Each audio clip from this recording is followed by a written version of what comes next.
നമസ്കാരം സുഹൃത്തുക്കളെ. മലയാളത്തിൽ ഇറങ്ങി വലിയ സാമ്പത്തിക വിജയമായ ചിത്രമായിരുന്നു ലൂസിഫർ. പൃഥ്വിരാജ് ആദ്യമായി സംവിധാനം ചെയ്ത ചിത്രത്തിൽ മോഹൻലാൽ ആയിരുന്നു നായകൻ. പ്രഖ്യാപനം മുതൽ തന്നെ ഹൈപ്പിന്റെ കൊടുമുടിയിൽ കയറിയ ചിത്രം ബോക്സ് ഓഫീസിൽ വമ്പം വിജയം നേടിയിരുന്നു. 2019 ഇറങ്ങിയ ചിത്രത്തിന് രണ്ടാം ഭാഗം ഉണ്ടാകുമെന്ന് അന്ന് തന്നെ അണിയറ പ്രവർത്തകർ അറിയിച്ചിരുന്നു. രണ്ടാം ഭാഗമായ എമ്പുരാൻ പ്രഖ്യാപിച്ചതോടെ ആരാധകർ വീണ്ടും ആവേശത്തിലായി.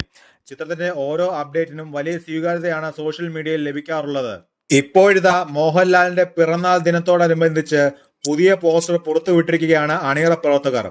ഹൈ വോൾട്ടേജ് മാസ് ആക്ഷൻ ചിത്രമായിരിക്കുമെന്നാണ് പോസ്റ്റർ സൂചിപ്പിക്കുന്നത്. തോക്കേന്തിയ പടയാളികൾക്കിടയിലൂടെ ഖുറേഷി എബ്രഹാം നടന്നുവരുന്നതാണ് പോസ്റ്റർ. സോഷ്യൽ മീഡിയയ്ക്കും ലാൽ ആരാധകർക്കും ആഘോഷമാക്കാനുള്ള പോസ്റ്റർ മോഹൻലാൽ, പൃഥ്വിരാജ് തുടങ്ങിയവർ തങ്ങളുടെ സോഷ്യൽ മീഡിയ പ്ലാറ്റ്ഫോമുകളിലൂടെയാണ് ചിത്രം പങ്കുവച്ചത്.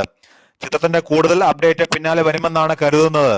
മലയാള സിനിമ ആകാംക്ഷയോടെ കാത്തിരിക്കുന്ന ചിത്രം കൂടിയാണ് എമ്പുരാൻ. ചിത്രം ഈ വർഷം റിലീസാകും എന്ന പ്രതീക്ഷയിലാണ് ആരാധകർ. എന്നാൽ അതങ്ങനെ സംഭവിക്കത്തില്ല എന്നുള്ളത് എല്ലാവർക്കും അറിയാം.